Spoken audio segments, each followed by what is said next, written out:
Hello to all of you from around the world. I want to welcome you back to another great edition of Soulivity Today. We're broadcasting live from our studio right here in the nation's capital, Washington, D.C., and on KMET 1490 AM radio in Southern California. My name is Brian Westley Johnson, and I'm so glad you're here with us. I hope you're ready to begin another amazing week. As always, this is another Motivational Monday, but today we are talking about the latest and greatest legal news from across the United States. You know, it's important for us here at Soulivity to make sure that we empower you with fact-based information so you can be totally informed when you may need to make decisions about your elected officials or even political issues.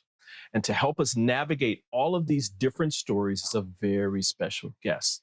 Let's learn more about her right now. ASHA RANGAPPA is an assistant dean and senior lecturer at Yale University's Jackson School of Global Affairs and a former associate dean at Yale Law School. Now, ASHA served formerly as a special agent in the New York division of the FBI, specializing in counterintelligence investigation. Now, her work involved assessing threats to national security, conducting classified investigations on suspected foreign agents, and performing undercover work. And while she was at the FBI, she gained experience in intelligence tradecraft, electronic surveillance, interview and interrogation techniques, and firearms and the use of deadly force. Now, while at Yale, she teaches courses on national security law, Russian information warfare, and leadership and ethics. And she's also the author of The Freedom Academy, an online Substack publication about disinformation and its impact on democracy. Now, her long list of opinion pieces include being published in the New York Times, The Atlantic, and The Washington Post, among others, and she's a legal contributor for ABC News. She's also the editor for Just Security and is a member of the Council of Foreign Relations. You can catch her It's Complicated podcast with fellow legal eagle Renato Mariotti every week on Apple, Spotify, and many other podcast distributors. You don't want to miss it. Woohoo! I have been waiting for this,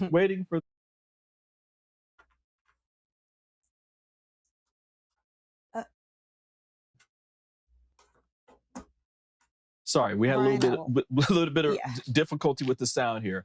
How have you been, Asha? I've been looking forward to this for so long. I mean, it's been like a couple of months and I've been like, I've been good. It's been a lot to follow, but yeah, I think going okay. Now, just want to remind people again too that listen, if you have like comments or anything during our show, just post them to our live feeds and we'll try to answer as many questions as we can. We have limited time with Asha today, but that's okay because we're going to get to a whole lot of different legal news. Asha, we were talking offline about the sheer amount of activity that's happening in the legal world, the judicial world, both civil, criminal, that crosses over into the political. How do you navigate, first and foremost, just how do you navigate just having all this information coming in? I mean, do you have to like pick and choose a lot of times what you're kind of studying? Yeah, I do.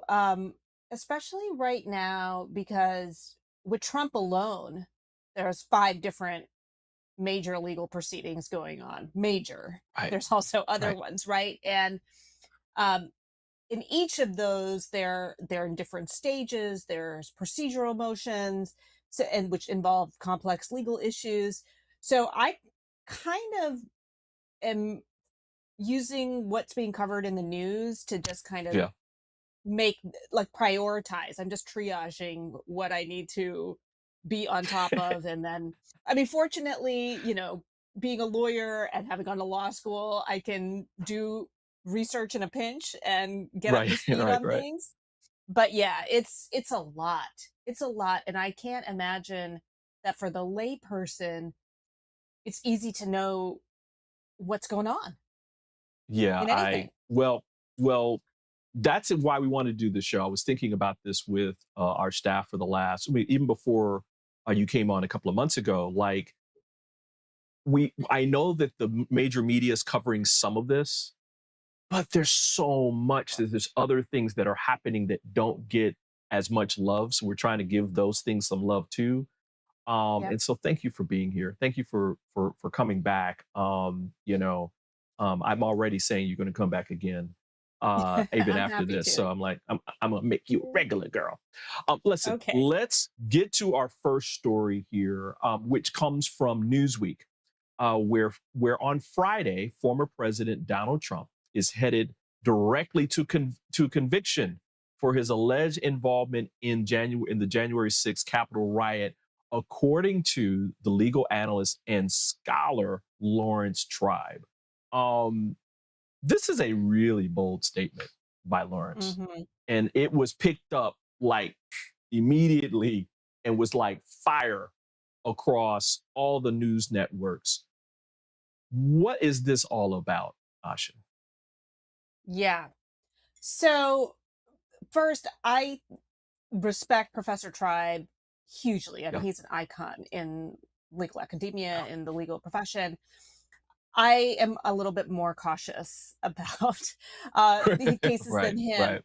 However, what he is really emphasizing in that article is that Judge Tanya Chutkin, who is the federal judge overseeing Trump's charges in the January 6th case, not to be Yeah. confused with the several other criminal cases that he is under indictment, um, rejected Trump's claim of absolute immunity from prosecution. Right. And basically, what Trump was trying to do was use a Nixon era case that said that presidents would be immune from civil liability for actions which are taken in the outer perimeter of their presidential duties.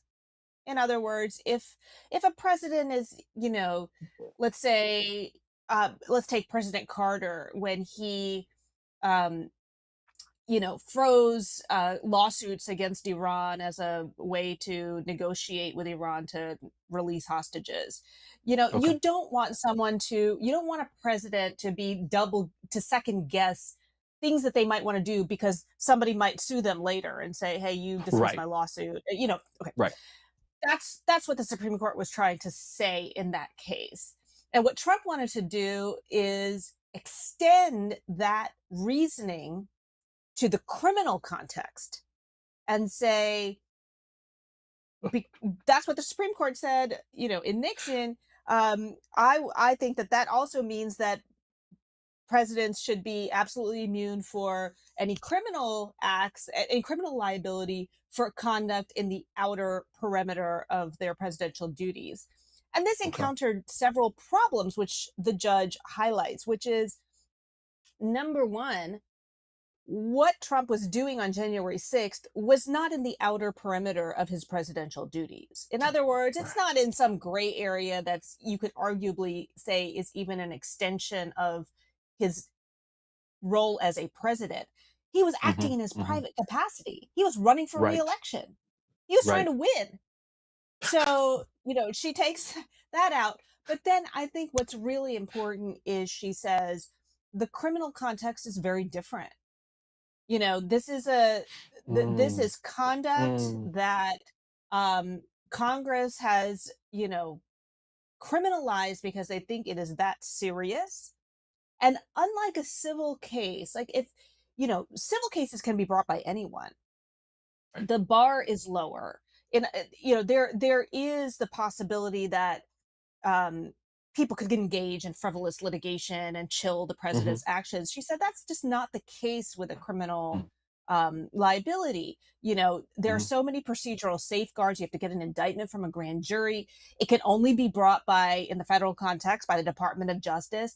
In other words, you're not going to open the floodgates to Right. a president Right. being charged all over the place That makes because sense. she says, you know, I think the quote is, a president has many difficult decisions. Deciding whether to intentionally commit a criminal act is not one of them. And so what she's basically saying is, if a president decides to cross that line, then yes, he's going to have to be held accountable. And Right. what I think is really good is that she goes into the text and the history of the Constitution to support her claim. And Right. this really, I think what Trump was really hoping to do was get this case just thrown out from the get-go. So it's going to proceed. Now, I will say he is allowed to, during the course of the trial, present evidence that this was in the outer perimeter of his presidential duties, and he can Oh, actually then, so this was called a motion to dismiss, which is right. a Hmm. motion to get the case thrown out before it even goes to trial. At the Okay. end of the trial, he could file what's called a motion for summary judgment, which says, look, I presented evidence as a matter of law that I was acting in this gray area of my presidential duties. You need to just get rid of this case at this stage. I don't Hmm. think that's going to happen. And one of the things that the judge cites, which I thought was really interesting, is that Hmm. in that flood of litigation after the 2020 election, where his allies and cronies were filing lawsuits all over the place, Hmm. Trump Hmm. intervened in one of them and actually says, this is in a Supreme Court filing, I'm intervening in my personal capacity as a candidate running for office.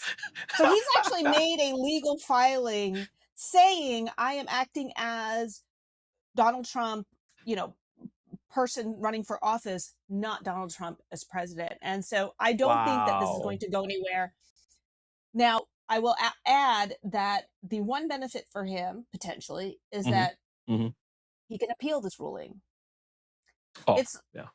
likely not going to go anywhere with the Court of Appeals, because the Court of Appeals also struck down this argument in the civil context, because he's being Okay. sued by people who were who were suffered emotional distress on January 6th, and he tried to make the Right. same argument that was rejected. But, Mm-hmm. and I think this will connect to a topic we're going to talk about later, Hmm. it's likely that the Supreme Court will take it up. And Oh. I don't think that there is really any legal purchase on his argument at all. But I think sadly we are in a place where I don't know that we can always count on the Supreme Court to, or a majority to really say what the law is objectively. I'm worried about that. I think that they will not, Yeah. because it would be such a profound shaping of the office of the presidency, even at the expense of the judicial branch. Importantly, Yeah. here to say that the Yeah. president is effectively above the law. So, but And that is and what. I can't imagine the ramifications behind in the future if the Supreme Court basically ruled in favor of Donald Trump, saying basically that he's above the law. And now what is that? Where does that go with other politicians and other presidents that come down the line? Imagine if he's reelected and this is the president that has been set for him even after he's out of the executive branch, as a private citizen. I Yeah, that's scary to me. That's 100%. And just to simplify this for your listeners, Trump's okay. argument is basically the Nixon maxim: if the president does it, it's not illegal. It is basically an argument that whatever the president does, he is above the law. And if you're absolutely right, if that gets adopted, not only is that anathema to our system of justice, but it is going to be carte blanche for Trump Yeah. to do anything he wants in a second presidency. And, Yeah. this is all of a piece of his legal theory for everything, right? So, Yeah. Yeah. you know, he believes that when you are president, you're above the law. If you look at some of his executive privilege arguments, he believes that when you leave office, you're still entitled to the powers of the presidency. Basically, he believes that the president can never be held accountable, and that once you hold the office, you Right. hold those powers for life. That's kind of, if you put Right. all of his different legal arguments together. Right. So it's like he's Right. already acting as though he's president for life, slash king slash dictator. Right. And if the Supreme Court were to put a rubber stamp on that, we are in big, big trouble. Well, I know it's only Monday, but I yeah, I yeah, don't want to start yeah, yeah, everybody's week off with this, but it is true. but it's true. But it is absolutely true. And again, that's why we're covering this, right? That's why we're Yeah. covering these kind of stories, because of the fact that if we don't, and we're not having really rich conversations within our communities, within our little social groups and our tribes around things like this, we can't make informed decisions when we go to the ballot box, right? Yeah. Which is where our power lies, right? In electing officials that absolutely represent our value sets, our morals, and that kind of thing. And is the president a king? The president's never been a king. No. It just does not exist. So speaking of kings, our next story comes from USA Today, where again where they are tackling reporting about the latest, about the other side of the ongoing legal woes for former President Donald Trump in the New York civil trial. Um, so much to talk about when it comes to Old 45. Um, Asha, what do you believe we should know about this particular trial at this stage of the trial? Because it correct me if I'm wrong, they've already gone through basically a hearing where Donald Trump and the Donald Trump organization has been found guilty of whatever the charges were in the civil case. And now they're moving to the punishment phase. And so now they're arguing over how should the company and the officers of the company be punished according to New York state law. Is that correct? It's almost correct. So Okay, all right. I'll basically, take the yeah, almost. I'll take the almost. yeah. And I think it's a common, it's a slight misunderstanding. And again, this is just because of the legal complexities of civil Gotcha. lawsuits. So there were 7 civil actions that were brought against Trump for various forms of business fraud and falsified documents. What the judge ruled was on the first count that Trump, as a matter of law, and the Trump organization falsified business documents. And Okay. he imposed a Okay. few penalties which have been stayed, which have been put on hold, including canceling his business certifications in the state of New York. For counts 2 through 7, the statutes require proving that not only was there fraud and falsification, but that it was done intentionally. So right now, the Um, trial is about whether Letitia James, the state attorney general, can prove that not only were these documents and records being falsified and, to insurance companies, et cetera, but they were all doing it knowingly, that everybody knew what was going on, and, that this was okay. a deliberate effort to defraud. And Okay. if they can prove that, then the penalty will be much greater, obviously, if you were intentionally deceiving as opposed to, you're just a sloppy bookkeeper, for example, right? Right, right, right, right. So what happens is, if they were intentionally engaging in this fraud and falsification, then they benefited, illegally, Mm. right? Like they made profits illegally. And so what Attorney General James wants to do ultimately, if she prevails, is to disgorge them of their profits, which means that Oh. not only does Trump not do can would not be able to do business in New York, which is what she wants to say also, but that he has to give money back. And Ooh. so they would calculate over all the years how much that he's bilked, the state of New York, for example, and lost tax revenue, and um, how much he's made the insurance companies, frankly, lose money and lost premiums, because if they Mhm. understood the actual risk they were taking on with him, they would have charged him more, right? And Wow. yeah, so that's one of her theories of the case is when he overinflated the values of his property to insurance companies, Mhm. they thought he was a lower risk. They thought their collateral was Right. worth more. So Right. they would have given him a lower premium. Right. So they, Right. or the loan companies, like they would have charged him a higher interest rate. So, um, in other words, these companies have lost money as well as the state of New York, and that he would have to be disgorged. So there's a huge potential financial penalty for him here, and this is why he's freaking out. And I think that sometimes this case gets overlooked because the criminal Yeah. stuff is a lot sexier, right? Like we like to watch Law and Right. Order, we like to imagine, Right. Trump in an orange jumpsuit or whatever, which I don't think is going to Right. happen. But honestly, him losing his livelihood and what is makes his brand, which is his wealth or the perception of his wealth, Yeah. I think it goes to the heart. I think it could be a much greater penalty than any kind of criminal liability for him, because it's something that's so visible and so visceral, and Right. gets to the heart of who he is. So I think that he's freaking out, and I think that this also has implications for a second Trump presidency, because if Trump is has to pay a huge financial penalty, goes broke, can't do business anymore, then I think we need to think about how he's going to approach the presidency. He already treated the US Treasury as his personal piggy bank. Right.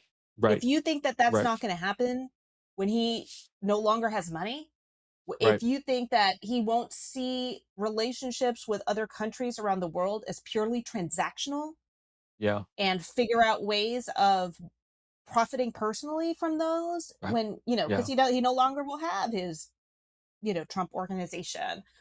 Right. I think that's and that is a hallmark of authoritarian leadership, right? Yeah. Is Right. how can I use this position to my own personal benefit, not to the public's benefit. And Right. he's always been that way, but I think that it would be exacerbated if he feels desperate. Like if he can't get loans from anywhere, well, guess where he's going to go for loans? And what are those Right. countries going to ask for in return? Well, I highly recommend people. I'm trying to remember the news story. I'll probably post it in our chat for later for folks. But pay attention, go back into 2020 after the election and look at Steve Mnuchin, look at Jared Kushner, where they were in the world during those last 3 months, based upon their positions. They were out selling and trying to get money. And that's just the Secretary of Treasury and an advisor. So imagine a president who's broke and what he's going to do in a lame duck presidency. There will be no guardrails for him. He'll blow through every tradition, every And and all that. this is where I think people need to understand the awesome powers of the presidency and how it Yes. intersects. You know, Yeah. the the president of the United States has basically plenary power to negotiate with foreign officials and Yes. foreign heads of state. That's not something that Congress has oversight over for separation of Right. powers reasons. I mean, this goes back Right. to President Washington. He did not want to turn over diplomatic cables to Congress. Right. He said that this is Right. not your role. This is my role under. So we saw this before, for example, with Trump when he wouldn't hand over, when he was meeting with Putin by himself and tore up his Right. translator's notes and all of this stuff. So we won't know. There's actually like, we don't know what the president discusses with Right. other heads of state. And there's no legal mechanism to know that. We are giving him the authority to do that, to do it and to do Right. it privately, to do it in secret, to never know what comes of those conversations Right. when we elect that person the president of the United States. I'm just Hmm. adding that in Yeah. there because I don't think most people understand. They're like, oh, it'll come out and we can find out through here. No, you're not going to ever find out. No. No. And I mean, things like the Presidential Records Act and all that stuff does not really apply here, right? Um, and again, they can choose to they can choose not to record, not to do stuff as Trump did during his presidency. They just didn't record anything, or if they did, they Right. you hear flushing things down the toilet and all that kind of stuff. Correct. That right. Listen, we're gonna take a very very quick break, Asha and everyone. But we've got more legal news coming up, including something that's been happening in the Democratic led Senate. So just stay tuned and we'll be right back in about 2 minutes. Do you see me kneeling on this dual roller called Parasetter? It's actually comfortable because of this channel and the softness of the special foam. It feels like my kneecaps are being massaged. When I lie down, my spine is housed in this channel, while the convex rollers massage my muscles. They let go and lengthen. There's a traction effect from my head on the headrest and my mid-back from the rib wrap, which hugs me. When I start the breathing sequence, I feel calm because my cortisol levels are dropping. Lower cortisol means bye-bye constant hunger. Parasetter is 40 inches long and much more comfortable than old-style rollers, but it weighs only 10 ounces. Parasetter, just like Pilates was, is no longer an insider secret. Do yourself a favor. Reset your parasympathetic nervous system. Defeat stress. Lying, sitting, kneeling, or standing. This unique patented roller helps everyone.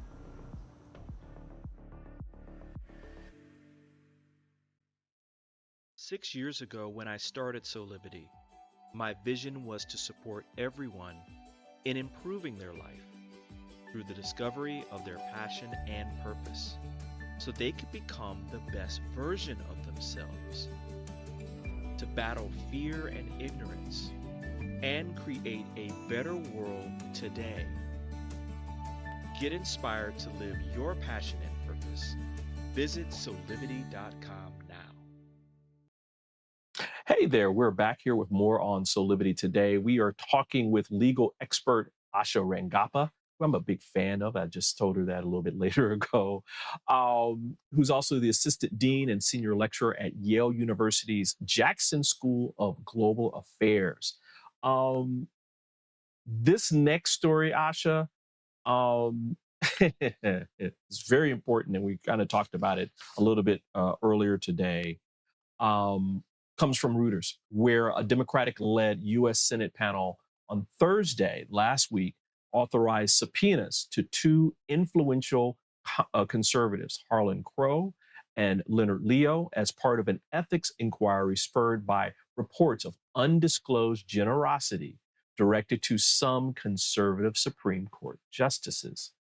Um, Asha, this case is just fascinating to me, or this whole legal aspect of the Supreme Court and ethics, and I would say what we should be expecting from the highest court in the land in terms of the people who are justices there. Um, what are your thoughts about what's happening? Because basically, the Supreme Court has been kind of self-regulating itself forever. And it seems as though, based upon reporting, that that's not something that is working. And Yeah. so Congress has the ability to actually pass laws around ethics that apply to the Supreme Court. What is your thoughts about all of this? I think we have a crisis in the Oh, Supreme okay. Court. Okay. And it's Okay. bad because what we have, and at least with Clarence Thomas, in the reports that have just come out, one after the other, of him accepting, as you said, largesse from, wealthy donors, by the way, who are then bringing cases in front of the Supreme Court in which they have an interest. This is the issue. It's not just Right. taking Right. the money and then not disclosing it as though, Right. like that we just need to know. It's that the people that are giving him the trips and the vacations and all of this, and also Sam Alito has been caught up in this as well, they are funding concerted efforts to bring cases in front of the Supreme Court, specific cases that raise Right. specific issues, mainly centering around things like deregulation of Right. industries, of reducing government oversight and, um, you know, accountability of different industries in which those donors have an interest, in which they will make money Right. if the Supreme Court rules the way that they want. This is a Right. problem. And here's the thing: Mm-hmm. the kinds of cases these people are bringing, these deregulation, etc., these are not the sexy cases. It's not the abortion case, for example. These No. are, can the Fish and Wildlife Service require, Right. fishermen to do X, Y? Nobody's paying attention because they seem really boring. They seem like just, oh, who cares what the FDA does? Who cares what the Fish and Wild? But these are the things that keep us safe. These are Right. the things that help our environment. These are the things that uh, ensure that a company's interest in profit is balanced by things that are also in the public good, which are not Right. always, naturally going to work out. One And so this is the major problem. case one major case I'm thinking about as you're talking about it is that people didn't pay enough attention to. It was a couple of years ago where basically there was a ruling that came down that basically almost gutted the Clean Air Act, something that has been Yes. around for what, 50 years, and Yeah. no Since one the had 70s. any Yeah. yeah, I mean, no one had any issues around what it was for. And by the way, it was passed with highly bipartisan efforts back in the day. Democrats and Hmm. Republicans agreed, yes, we need to do this for our future. And now it's really important because of climate change and global warming. And it got gutted because businessmen brought cases against, basically targeting the Clean Air Act and saying, well, it's too broad, right? And that there needs to be more specific regulation and Congress has to pass it and blah, blah, blah, blah, blah, blah, blah. And Exactly. Yeah. And what you're pointing to is really, they're not just going after, the specific laws. They're going after the ability of executive branch agencies to make discretionary decisions based on right, ambiguity in laws that Congress passes. In other words, what right, they're trying to do is hobble the ability of these agencies to essentially interpret and execute the laws that Congress has passed. And they're saying, no, you, these agencies can't make those reasonable determinations that they're allowed to do right, XYZ. So the Congress and that kind of ruling is just going to make many of these laws inoperable. right, If right, if these agencies can't do things to some degree with a degree of discretion, they're not going to be able right, to operate. And we rely on them being able to do that. Every time a new drug comes on the market, or some issue comes up, we rely on the FDA being able to figure out how to incorporate that into their existing scheme. If Right. every time something happens, they have to go back to Congress and look at what, I mean, Congress is paralyzed right now. That affects us. It affects us in our Right. everyday lives, and people need to realize that. So going back to Clarence Thomas, these are the cases that these people are bringing, and they're taking him on fishing trips and luxury vacations. And not only that, he's not disclosing it. So what is going on Right. here? It's Right. not like he's saying he's being all on the up and up and he's saying, look, I've got, these people are taking me. And by the way, I'm recusing because I just like to go on the luxury vacation, but I'm going to Right. recuse. No, this Right. is all happening in secret. And I think that is simply antithetical to how a democracy should function, because there's no accountability And or I transparency. think, and I'll just kind of add on to that. And what's really particularly heinous is that it appears to me, based upon the response from Justice Thomas and some others, they think that this is perfectly okay. They have no, it's like, what? So what? This is a friend of mine. He took me on some trips and that kind of thing.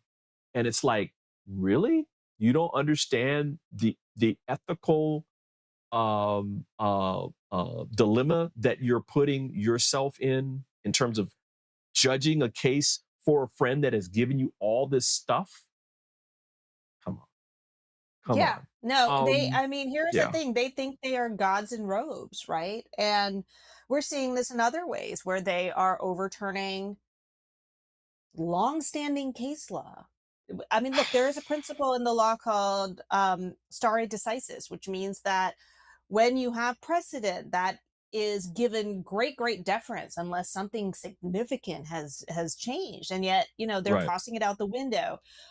Many of these cases, by the way, that people like Leonard Leo are funding and bringing are being Right. brought in very deliberately in front of Trump judges in Right. districts like Texas, Right. where they Right. know that those judges are going to basically be activist and kind of impose, like have some very novel interpretation of the law that then will automatically go up to the Supreme Court and then be Right. enshrined as the law of the land, Right. Right.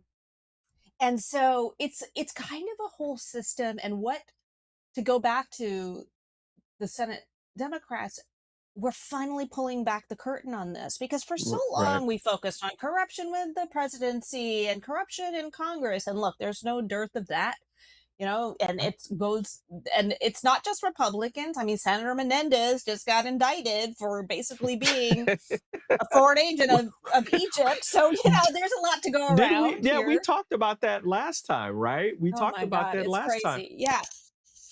But we've But trusted the Supreme Court as somehow being able to, as you said, self-regulate and self-police. And, I think we would ideally love to believe that judges, and especially Supreme Court justices, could do that. But Brian, as you and I were discussing before the show started, I think the problem is that we've gotten to a point where Supreme Court justices are selected based on ideology and yeah, not based on yeah, what they used to be looked at for was judicial temperament, yes, being moderate, yes, being yeah, fair, being impartial, being yeah, objective, all of these things that would create a sober mindset that might say, as you just said, maybe I shouldn't take all this money and keep it secret, and then not recuse myself from a case when they're bringing it. That's right, sadly, I don't think we have many justices anymore with that right, mindset. right. I was I'm reminded that before it was rare before Bork, right? Because we had Bork and then we had Thomas, right? And Thomas was in Mm-hmm. response to Bork getting borked, right? That Correct. was the whole, right? Back in the Correct. day, that presidents who picked a nominee for the Supreme Court, it was rare that it wasn't almost a unanimous vote for that Yeah. particular person, right? Mm-hmm. So just letting people know that when Bork came along, that person couldn't even get to a majority. of the vote. But then Justice made it on a almost completely partisan vote. I mean, it was something like 60-40 or something like that, I think, back in the day. And then from that point forward, there's been this Yeah. this break, right? I agree with you. I think there is a crisis going on in the Supreme Court. And again, we're talking about this and putting a spotlight on this, everyone, because you need to pay it. This is something you really need to pay attention to. Things like, And yeah, go ahead. no, go ahead, please finish your talk. Well, we just had the huge rail event, the whole event in Ohio, right? Which has to do with both regulation around how people are able to store chemicals and all that kind of stuff, and how far away they need to be from communities, and what's the regulations around rail that's transporting this particular chemical, and all this kind of thing. All that matters because that power of the executive to regulate in that way has been eroded slowly and slowly and slowly over time. So again, want to try to educate people. But go ahead, Asha. Yeah, Yeah, well, to your point about the regulation, I mean, I think the other red flag, and which is kind of a tell, is that, if you saw corruption in a branch of government, you would think that another co-equal branch, there would be bipartisan support to say, hey, we need to stop this, right? Because this isn't about just conservative or liberal justices. We want anyone who's taking money to disclose it and not be not be adjudicating cases in which they might have a conflict of interest. But weirdly, the Republicans in the Senate are really mad that they're trying to pull back the curtain on these people. And why? I get because it, of but what I we just don't said. get it. They're corporate interests.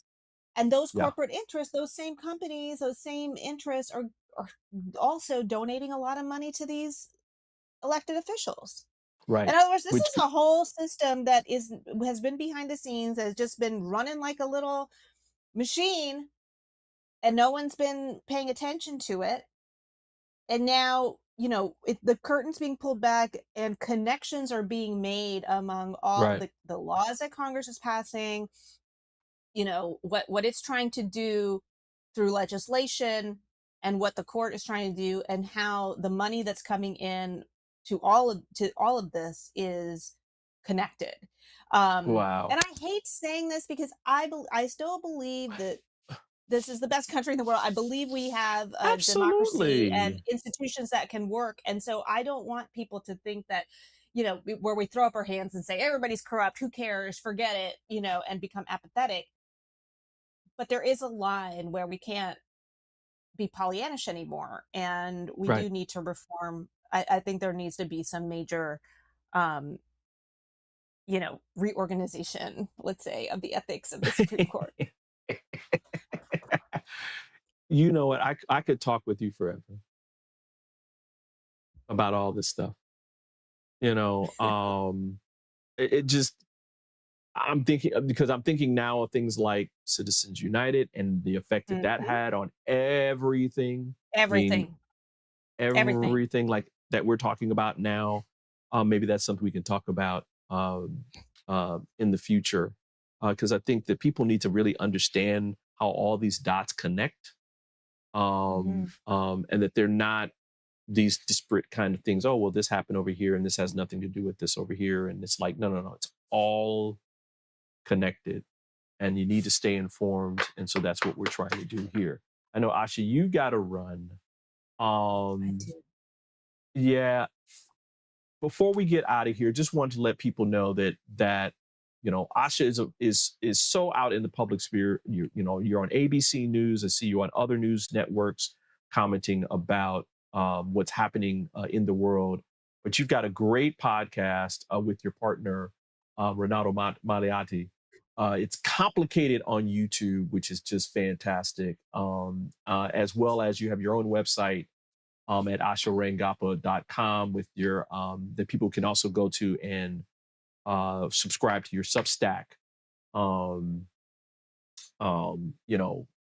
email I appreciate you so much because you bring some Thank honesty and some you. realism to all of this and help us kind of wade through all of this, not only as a legal scholar, right, but just as a citizen. Like, what kind of country do I want to live in? What in terms of, like, what's happening in Supreme Court and all this. It's like, how do I want my elected officials to be held accountable? How do I want our judiciary to be held accountable, right? So that all of us um, live in a country where there's a certain level of morality when it comes to how we treat each other, and civility in terms of how we treat each other, and that kind of thing. So thank you just for being here. Thank you for being here. Of Thank course, you. Thank you for I'm having gonna be me. I like the yeah, conversation. yay. Okay, I'll ask you formally, will you come back again and talk more Of course. with us? Yes. Maybe Yes. we'll talk about that whole, like, Citizens United into the ethics thing in Yeah. the That would be context good. of everything. That'd be a really cool conversation. So listen, we're gonna let you go, but everybody stay right there. We've got more of Soulivity Today coming up in just a second, so we'll be right back. Hi there, this is Brian with Soulivity.com. I want to share some exciting news about our new Aspire Academy by Soulivity. Now, you probably want to know what the Aspire Academy by Soulivity is. Well, it exclusively connects you with people around the globe and who share the intense desire to improve themselves and create a better life for themselves today. There's classes, there's workshops, there's live events, and even more exclusively just for you. You see, I wanted you to have a safe space where you could grow, you can learn, and it would empower you in all aspects of your life, including your mind, your body, and your soul. So how do you get started? Well, it is so easy. First of all, the best part, joining Aspire Academy is absolutely free. Just click on the Join Now button, sign up, and begin your journey. As a special part of this invitation to you, there are some free courses that are available for you to try from our amazing roster of coaches and collaborators.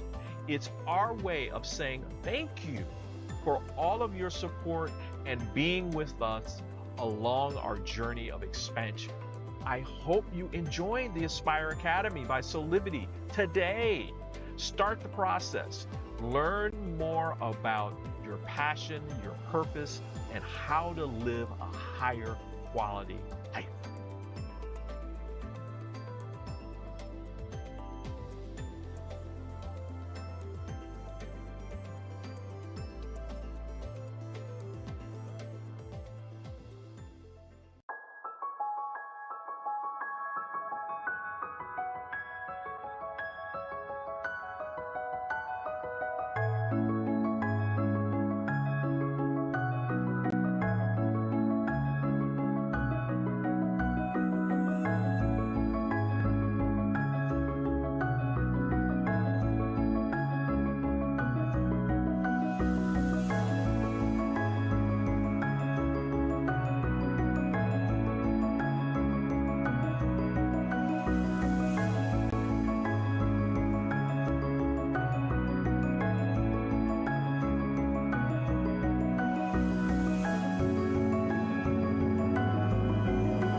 Find all of the Satana products at our Go shop at go.soulivity.com.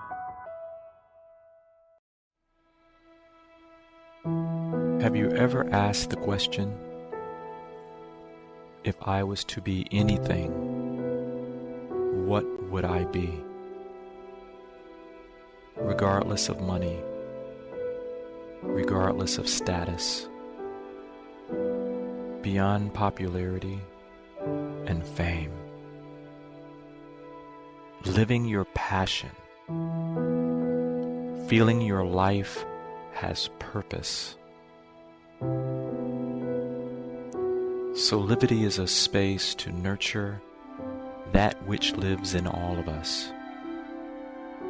a place where work can become play, and doing what we love creates the dreams of a lifetime.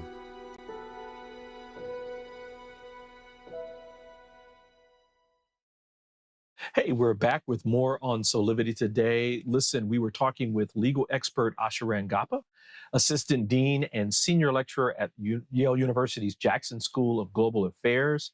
We want to thank her for joining us today. Again, you can catch her on her great podcast, It's Complicated, with former federal prosecutor Renato Martirati, by going to their YouTube channel at its.complicated.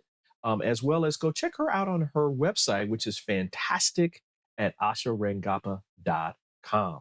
Listen, we are running out of time. Just want to let you guys know you can find out more information about what's going on with soulivity.com by, first of all, Do you see me? At soulivity.com, where you can check out our new exclusive interview with Dr. Lynn Richardson, who's the founding co-director of the Institute for Health Equity Research. This is a special series on bridging the gap for health equity for all by Soulivity. It's something that we're going to be doing on an ongoing basis. Also, check out our social media accounts across Facebook, Instagram, Twitter, or X, and especially YouTube, because you want to subscribe to our YouTube channel where you can watch all of our fantastic Soulivity TV content. I just love the fact that we are talking about all this legal news. We want to keep you guys all informed so that you can be more effective and efficient citizens. This is part of our role here in the United States of becoming more aware about what's happening in the world so that we can make effective decisions about our politicians, as well as any political issues that are going on either at the local, state, or federal level. So listen, thank you for being here. This is how we're going to be doing it here every day at Soulivity Today, where we're talking about a wide range of topics, all designed to keep you empowered every single day. And until next time, on behalf of all of us here at Soulivity.com, our co-hosts, our authors, our contributors, thank you for being here, and keep learning about living your life with passion, purpose, so that you can create your best life, your highest quality life today. We'll see you next time. Bye for now.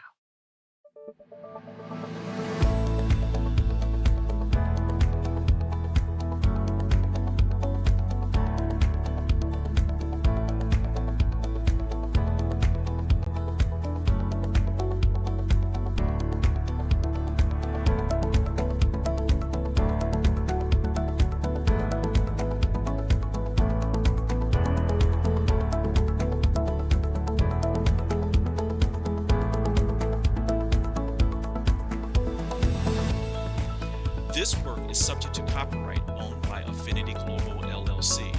Any reproduction or republication of all or part of this is expressly prohibited unless Affinity Global LLC has explicitly granted its prior written consent. All other rights reserved.